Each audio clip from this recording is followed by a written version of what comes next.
What is up, guys? You got NotTheWorst here, bringing another Black Desert online video. And today we're going to be taking a look at something that comes up pretty frequently, especially for new players, but even in some cases, older players. And that topic is why your sheet AP doesn't matter. Mostly doesn't matter. Very common item that comes up is different players wanting to know where they can grind or maximize their grind at what specific spots. And they'll give you what their gear score is, which is a completely superfluous number, or your sheet AP numbers, which can be an indication of what bracket you have, but beyond that, it means absolutely nothing for your grinding capabilities. I'm going to explain why that is and what we should really be looking at. And hopefully, over time as a community, we get away from the penis measuring contest that is the gear score number, since that doesn't really tell us a whole picture. So I've come up with a couple of sets that are both, as you can see, 710 gear score, but they're very, very different as far as PvE grind capabilities for these sets. Okay, so both 305, we'll just say this is Succession, this is a Dark Knight for what we're going to scale looking at these, but they're both 305 bracket on their main hand. They have 307 Awakening, 404 DP. They're extremely different in terms of what they can and can't grind. So again, if we are given the number, I have 710 gear score, that doesn't tell us anything whatsoever at all. That also doesn't necessarily mean one player specifically has better gear than another, because you could have somebody in full accuracy accessories, which is naturally going to have a lower gear score than somebody in full AP accessories. Does that mean his gear is bad? No. So there's some variance there. Up to a certain point. Obviously, they give us some indication of a total amount of gear to a certain extent, but as far as PvE goes, these numbers aren't going to tell us anything. Same thing with the sheet AP number, saying I have 305 AP. Can I grind this particular spot? That's not going to actually give us information to let you know if you're capable of grinding a specific spot. Not even getting into the defensive side of that equation. So as an example, let's take a look at Tungrad Ruins. Okay, so Tungrad Ruins, based on our monster AP cap sheets that Garmoth also has for us, requires you to have over 950 total AP, right? So if I say I have 305 sheet AP, where does that fall within this?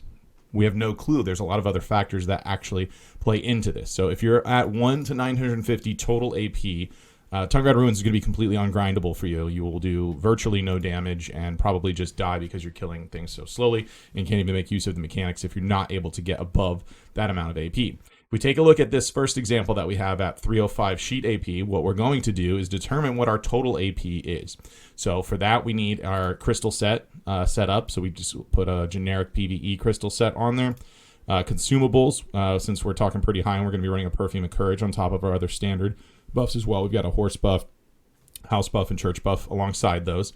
Okay, so we've got some standard buffs for our setup, along with a fairly standard PvE crystal set. So then we're going to go to the My Stats function here, and we're going to look at two numbers that matter to us. Since we decided in this scenario we're running our Succession setup, we're going to look at this AP number here, which is 689 total AP. And as we are talking about PvE in this video, the the number here is going to serve the purpose of being additive to that 265 extra AP against monsters. Okay, so we add these two numbers together, and we're going to get what our effective AP is for that spot. Now, 954 is above the cap. That makes this viable when your buffs are all up. Also, keep in mind you have other factors, like if your class has a self AP buff, and also your add-ons are going to be included with this. So now, thanks to the tier 3 add-on changes, everybody has them. So you've got a 30 monster AP buff that can be applied as well. So we have functionally 984 AP on this setup that can be used. To note, DK does not have a self AP buff outside of Z that everybody has. It doesn't have a self AP buff, so it would just be the 984 total AP, which means this set is perfectly fine to grind Tungrad Ruins. Defensively, they need to pay attention at nighttime because it'll be a little dicey, but nonetheless. So they're good there. They want to do their telescope grind. They can grind at City of the Dead as well, since it has a 901 requirement to start being able to grind there. Not going to be an issue for that. Okay. So now let's take a look at the second set of gear. And I just want to reiterate, I made very extreme examples with this, like the Lightstone sets and crystals are also very different for it, just to kind of prove the point here of why sheet AP doesn't matter when we're looking at these sorts of things, what you can and can't grind.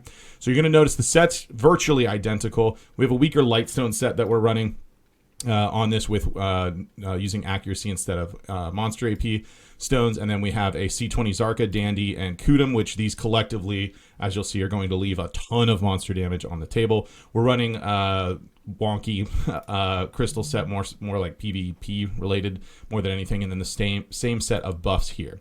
So we take this set, which again, your guildmate asks you, hey man, I have 305 AP, can I grind Tungrad Ruins? You're trying to answer that based on 305. Well, if they're this 305, they can. If they're this 305, let's take a look at how these numbers are going to be different here. So we've got 648 on our base. We only have a 168 extra AP against monsters, and then we have our 30 skill add-on monster AP. So our total AP in this setup is only 846. So not only can we not grind Tungrad Ruins at all, we will do no damage there. We also can't grind City of the Dead, which requires 900 AP. We can't grind at Dekia Thornwood either on that. That requires 867.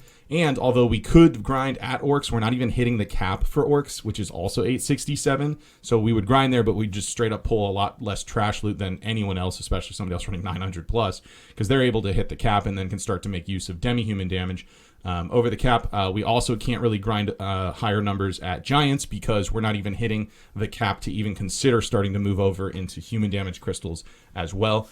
So this setup is strictly inferior from a PvE standpoint, and it's not even close, right? So this number is very, very low compared to what it could be if it was this version of 305 sheet AP, right? So obviously these are extreme examples. We could change up to a little bit better lightstone, swap up the artifacts, change the crystals around. So I mean, we could get this setup to where it could grind, at cap with Orcs and even do Giants, but we're still going to fall. Likely going to fall a little short of City of the Dead. Maybe we can squeeze in there, and we'll never be grinding Tungrad Ruins on 305 without Black Stars here. It's just not going to happen. You can't achieve the amount of monster AP to actually get through that 950 requirement. So there's just kind of an example to use. So take that as you will, and maybe in the future, as people continue to ask you, push back with, I need to know what your total AP numbers are with your buffs running your add-ons and that sort of thing to actually kind of see, can you grind a specific spot? This does apply to spots that aren't just completely endgame, right? We mentioned Giants too, and you want to be able to hit the AP cap at Giants while also running as much human damage as possible, right? So the higher your gear score there, the less crystals you need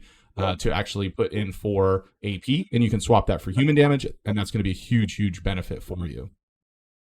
So share that with your friends that are starting the game, or someone that's been around for a bit, just trying to figure out how they can maximize their grind. Have them do a Garmoth calc, or you can do this in game too. That my stat sheet exists there as well. Just have to have your buffs on if you want to do that way, or know how much your buffs add to it. 35 on a Corrupt Frenzy, etc., etc.